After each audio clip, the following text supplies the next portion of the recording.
Did you ever walk through the hall at school when the other children were in their rooms? Did you ever listen to the sounds that come from the rooms? Some rooms sound like this. What's happening inside? It looks as if everyone is busy at work. But it's so noisy. What makes the room so noisy?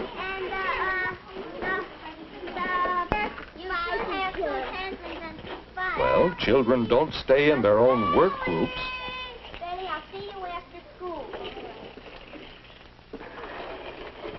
Sometimes children drop things on the floor.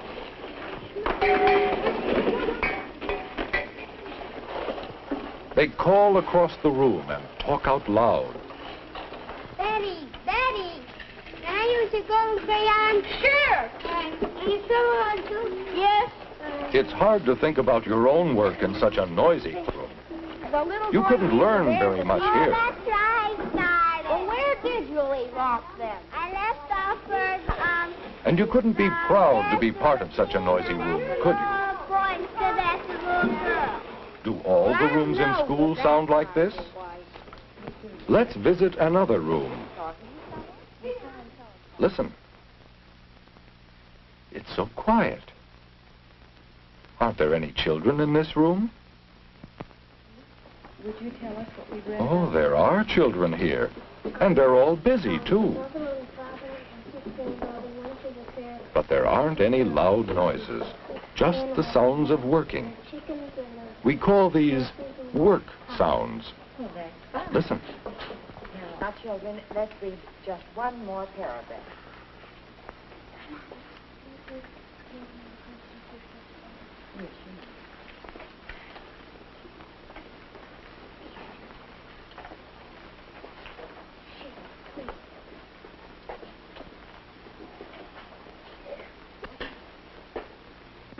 All right, you may close your books and go back to your seats. You children may go back to your places, too. Why do you suppose this room is so quiet? Perhaps we can learn from the teacher, Miss Bradley. Well, I think it's because each of us helps to keep the room quiet when we're working. But we're not quiet all of the time. You're not? No, we know there are times and places to be quiet, and other times and places when we can make noise if we want to. For example, when we play, we make all the noise we want. Sometimes making a lot of noise is a part of the fun of the game. But when we go to the library, we are very quiet because we know it's a room where we read to ourselves. When we watch movies, we are careful not to make too much noise. That way we can hear and learn more. And you know, we have found that knowing when to be quiet is a part of growing up. Offices where people work are busy but quiet. And that is the way we keep our room. Because a quiet room helps all of us learn. How do you do it? Well, each of us knows how to work quietly. That's very important. Will you show us? Of course. Boys and girls, how would you like to show some of the ways we know of being quiet? Yes. Well, while we pretend to be working, who would like to show how we work quietly at our desks? Bobby? Now, why is Bobby clearing his desk? Oh, now there won't be anything to fall off and make noise. You keep on your desk only things you need. That's part of keeping the room quiet. Uh-oh, the point broke. He'll have to sharpen the pencil. Can he move quietly so he doesn't disturb anyone?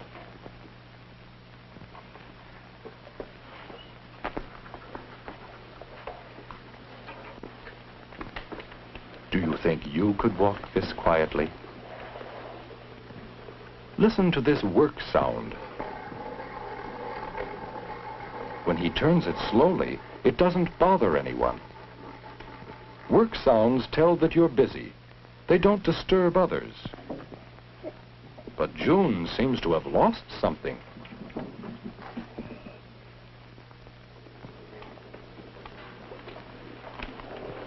Look, an eraser. Whose do you think it is? Bobby won't talk to June, will he? June, is this your eraser? Yes, thank you. You're welcome.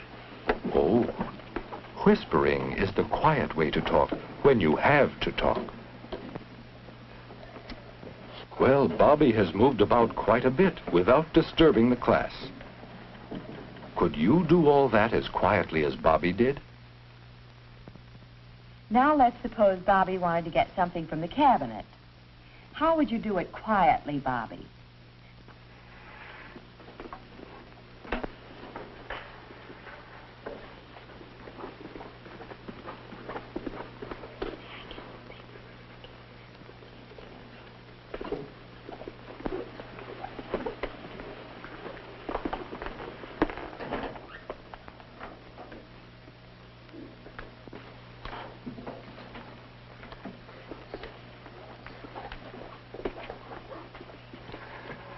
Bobby certainly knows the quiet way of working by himself, doesn't he? Well, of course, all of us have to, if our room is to be a good place to work. Now, Bobby has shown us some of the ways of working quietly by ourselves. Who would like to show how we work quietly in a reading group? All right, bring your chairs up. Oh, moving chairs will certainly be noisy.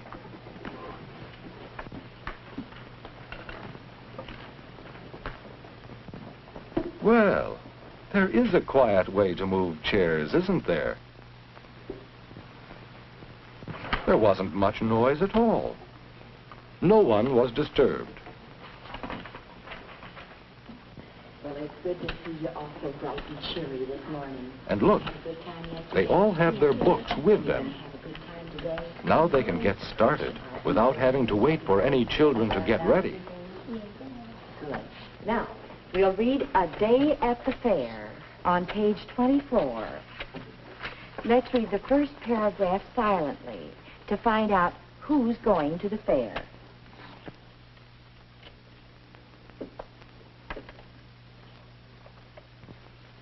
All the children are quiet while they read, aren't they? Who can tell us who is going to the fair? Philip. Mary, Mother, and Father. That's right. See how no one else talks when someone is speaking? It's fun to work together that way. Do you think you could work together that well? Thank you. Now we're going to show you how we work quietly together in another way. Who wants to show how we're quiet when we work on our model farm?